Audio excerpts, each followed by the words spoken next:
IPL 2025 వేలానికి ముందు భారత spinner Ravichandran Ashwin తన యూట్యూబ్ ఛానల్లో మాక్ వేలాన్ని నిర్వహించాడు. ఈ మాక్ వేలంలో రిషబ్ పంత్ ను చాలా మంది వేలం వేశారు. అక్కడ అతనిని కెప్టెన్ గా చేయడానికి ఒక జట్టు 20.5 కోట్లు వెచ్చించింది. అదే విధంగా యజ్వేంద్ర చాహల్ కూడా ఆ వేలంలో మంచి డిమాండే పలికాడు. ఐపీఎల్ 2025 కి ముందు సౌదీ అరేబియాలోని జడ్డాలో మెగా వేలం జరగనుంది. నవంబర్ 24-25 తేదీల్లో ఆటగాళ్ల భవితవ్యం తేలనుంది. ఈసారి మొత్తం 1574 మంది క్రీడాకారులు నమోదు చేసుకున్న ఆటగాళ్లలో 1165 మంది భారతీయులు ఉండగా 409 మంది విదేశీయులు ఉన్నారు. ఈ మెగా వేలానికి ముందు స్పిన్నర్ రవిచంద్రన్ అశ్విన్ తన యూట్యూబ్ ఛానల్లో మాక్ వేలం నిర్వహించాడు. ఈ సమయంలో అభిమానులు 10 ఐపీఎల్ జట్లకు వేలం వేశారు. అక్కడ పంజాబ్ జట్టు చాలా మంది పెద్ద ఆటగాళ్లపై పందెం వేసింది. పంజాబ్ కింగ్స్ జట్టు ఈసారి 2 ఆటగాళ్లను మాత్రమే రిటర్న్ చేసుకుంది. శశాంక్ సింగ్ పంజాబ్ కింగ్స్ లో అత్యంత ఖరీదైన రిటర్న్ గా నిలిచాడు. 5.5 కోట్లకు శశాంక్ సింగ్ ను అట్టి పెట్టుకున్నారు. అదే సమయంలో ప్రభుసిమ్రాన్ సింగ్ ను నిలుపుకోవడానికి పంజాబ్ కింగ్స్ 4 కోట్లు ఖర్చు పెట్టింది.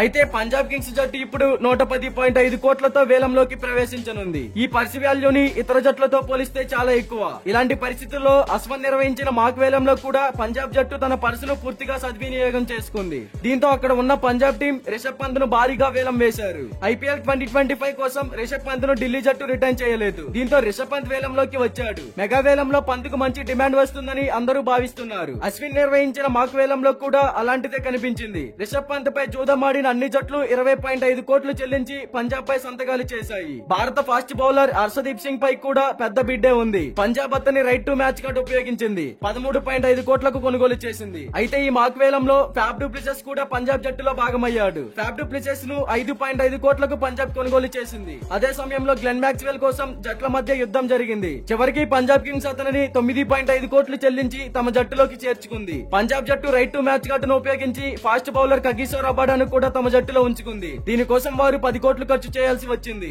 ఈ మాక్ వేలంలో ఐపీఎల్ లో అత్యంత విజయవంతమైన బౌలర్ యజ్వేంద్ర చాహల్ కోసం అనేక జట్లు కూడా వేలం వేయగా పంజాబ్ కింగ్స్ అతన్ని 11 కోట్లకు కొనుగోలు చేసింది. నాకు తెలిసి ఐపీఎల్ మెగాక్షన్ లో కూడా ఇలాంటిదే జరగవచ్చు. ఎందుకంటే పంజాబ్ టీం దగ్గర 110.5 కోట్ల పర్స్ వాల్యూ ఉంది కాబట్టి ఇలాంటిదే జరగవచ్చు అని చెప్పుకోవచ్చు. ఇలాంటి ఐపీఎల్ యాక్షన్ అప్డేట్స్ కోసం మన ఛానల్ ని సబ్స్క్రైబ్ చేసుకోండి. అలాగే ప్రక్కనే ఉన్న గన్ సింబల్ యాక్టివేట్ చేసుకోండి. Thank you for watching.